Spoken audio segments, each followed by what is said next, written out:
کردار میں گفتار میں اللہ کی برہان، قہاریو غفاریو قدوسیو جبروت، یہ چار عناصروں میں بنتا ہے مسلمان۔ میں نے جتنا علامہ کا مطالعہ کیا ہے، حضرت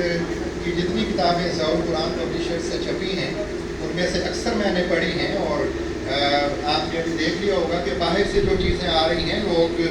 مختلف شیئر کر رہے ہیں، انہیں بھی ان پر بھی نظر رکھی جاتی ہے۔ تو میں نے یہ نوٹ کیا ہے کہ بالکل حضرت نے یہ چیزیں پڑھی ہوئی تھی اور اپنی زندگی کو انہوں نے ان اشعار کے مطابق ڈھالنے کی کوشش کی ہے۔ یہ راز کسی کو نہیں معلوم کہ مومن قاری نظر آتا ہے، حقیقت میں ہے قرآن۔ آپ کتابیں اٹھا کر دیکھ لیں، بالکل آپ کا عمل قرآن کے مطابق تھا۔ اور میں آپ کو عرض کروں کہ حضور کی بہت سی کرامتیں ہیں جو علامہ نے فرمایا کہ فیض جو ہے وہ دنیا سے پردہ فرمانے کے بعد بھی ملتا ہے۔ تو یہ فیض جو آج ہم حاصل کر رہے ہیں یہاں پر، یہ کس کا فیض ہے؟ حضور ذات امت کا فیض ہے جو ہم تک یہ پہنچ رہا ہے۔ اور ہاتھ ہے اللہ کا بندہ مومن کا ہاتھ، غالب و کار آفری کار کشا کار ساز۔ اب آپ دیکھ لیں کہ بالکل ضیاء الامت کی زندگی ہمیں ایسی نظر آتی ہے کہ آپ کا ہاتھ جو تھا وہ کار کشا اور کار ساز تھا۔ آپ نے ایک چھوٹے سے مدرسے کو اٹھایا اور آج وہ ایک بڑی یونیورسٹی کی صورت اختیار کر چکا ہے، اور وہاں سے پڑھے ہوئے لوگ صرف مساجد نہیں سنبھال رہے بلکہ دنیا کے کونے کونے میں ہر قسم کے شعبے میں خدمات انجام دے رہے ہیں۔ اور تمام لوگ جن سے میں مل چکا ہوں، جن سے میری ملاقات ہے، ان کے اندر حضرت ضیاء الامت کی جھلک نظر آتی ہے۔ وہ جو مرد خلیق والی میں نے بات کی ہے، حضرت ضیاء الامت نے جو مشن اپنایا تھا، شروع میں سر دل براں کے اندر آپ نے یہ بات لکھی تھی کہ میرا دل خون کے آنسو روتا ہے جب میں دیکھتا ہوں کہ ہماری قوم کے اندر اتفاق نہیں ہے، اتحاد نہیں ہے، فرقہ واریت بہت زیادہ ہے۔ اور آپ نے اپنے عمل کے ذریعے اتحاد قائم کرنے کی کوشش کی، ہمیشہ اتحاد کی بات کی، ہمیشہ آپ نے فرقہ واریت کو ختم کرنے کی بات کی۔ اور مجھے یہ خوشی ہے کہ آپ کے جو شاگرد ہیں وہ آگے جن لوگوں کو پڑھا رہے ہیں وہ بالکل اس اسوہ حسنہ پر، اس اسوہ پر، اس طرز عمل پر چلنے کی کوشش کر رہے ہیں۔ اس کا ثبوت یہ ہے، اور یہ حضرت ضیاء الامت کی کرامت بھی ہے، کہ بہت کم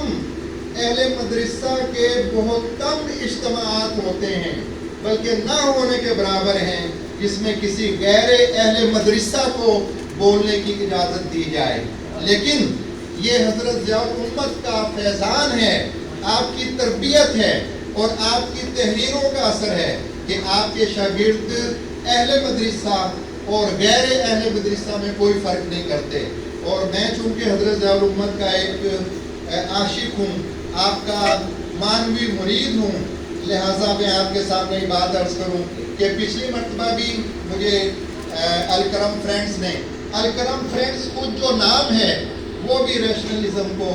ہمارے سامنے رکھتا ہے، وہ بھی وسیع القلبی کو، وسیع النظری کو ہمارے سامنے رکھتا ہے کہ جو لاہ عمل حضرت نے دیا تھا ان کے شاگرد اس پر پوری طرح عمل پیرا ہیں، اور علم کے راستے میں کسی چیز کو حقارت کی نظر سے نہیں رکھتے۔ لہٰذا عربی، اردو اور انگریزی کو ملا کر بھی نام رکھ لیا کرتے ہیں اور اس میں کوئی آر محسوس نہیں کرتے۔ الکرم فاؤنڈیشن، الکرم فرینڈز کو میں مبارکباد پیش کرتا ہوں کہ وہ اپنے پیر صاحب کو، اپنے استاد کو جس طرح سے خراج تحسین ادا کرتے ہیں، ایسی مثالیں بہت کم ملتی ہیں۔ بڑے بڑے مدرسے بنانے والے، بڑے بڑے معتمد مدرسہ وجود میں آئے، دنیا میں آئے اور زندگی انہیں ملی، لیکن آج کتنے شاگرد ہیں جو اپنے اساتذہ کو، اپنے شیخ کو اس طرح سے یاد رکھتے ہیں جس طرح کونے کونے میں آج حضرت ضیاء الامت کو یاد کیا جا رہا ہے۔ تو یہ آپ کا فیضان ہے جو آپ کے دنیا سے پردہ فرمانے کے بعد بھی ہمیں مل رہا ہے، ہمیں نظر آ رہا ہے۔ تو یہ بھی میں سمجھتا ہوں حضرت کی کرامت ہے کہ اپنے آپ سے پیار کرنے والوں کو، اپنا مرید بننے والوں کو دنیا سے پردہ فرمانے کے بعد بھی اپنی محافل میں وہ بلا لیا کرتے ہیں، اور یہ نہیں دیکھا کرتے کہ یہ اہل مدرسہ ہے یا غیر اہل مدرسہ ہے۔ تو ہاتھ ہے اللہ کا بندہ مومن کا ہاتھ، غالب و کار آفری کار کشا کار ساز، خاکی و نوری نہاد بندہ مولا صفات، ہر دو جہاں سے غنی اس کا دل بے نیاز۔ حضرت بالکل بے نیاز تھے، دنیاوی منصب انہیں کوئی نہیں چاہیے تھا، شاہی مسجد کی امامت جب انہیں پیش کی گئی، شاہی مسجد کی امامت جب انہیں پیش کی گئی، حکومت وقت نے جب انہیں کہا کہ شاہی مسجد کے امام بن جائیں، آپ کو معلوم ہے کہ ان کا جواب کیا تھا؟ اسی جواب کی توقع ان کے شاگردوں سے بھی کی جانی چاہیے، ان سے محبت کا دعویٰ کرنے والوں سے بھی کی جانی چاہیے۔ یہ وہ اسباق ہیں جو ہمیں یہاں سے سیکھ کر اٹھنے ہیں۔ صرف یہ نہیں دیکھنا کہ حضرت ضیاء الامت علامہ اقبال کے تصور مرد مومن کے آئینے میں کیسے تھے، بلکہ اسے ہم نے اپنی زندگیوں میں بھی لانا ہے۔ ہزار خوف ہو لیکن زباں ہو دل کی رفیق، یہی رہا ہے ازل سے قلندروں کا طریق، اور بندہ مومن کا دل بیم و ریا سے پاک ہے، قوت فرما روا کے سامنے بے باک ہے، قوت فرما روا کے سامنے بے باک ہے۔ لہٰذا میں یہاں پہ بیان کی مجبوری کا فائدہ اٹھاتے ہوئے، بلکہ یہ سمجھ لیں کہ معذرت کرتے ہوئے یہ مولوی کا لفظ استعمال کر رہا ہوں۔ آپ سارے علماء کرام ہیں، ہمارے ہاں یہ تہذیب کے معنی میں لفظ استعمال ہونا شروع ہو گیا انگریز کے دور سے، یہ ایک الگ قصہ ہے۔ تو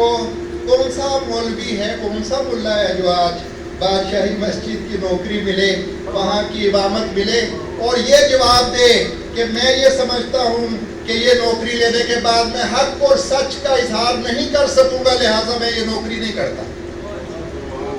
ہزار خوف ہو لیکن زباں ہو دل کی رفیق، یہی رہا ہے ازل سے قلندروں کا طریق۔ ایک شعر تو حضرت نے پڑھ دیا،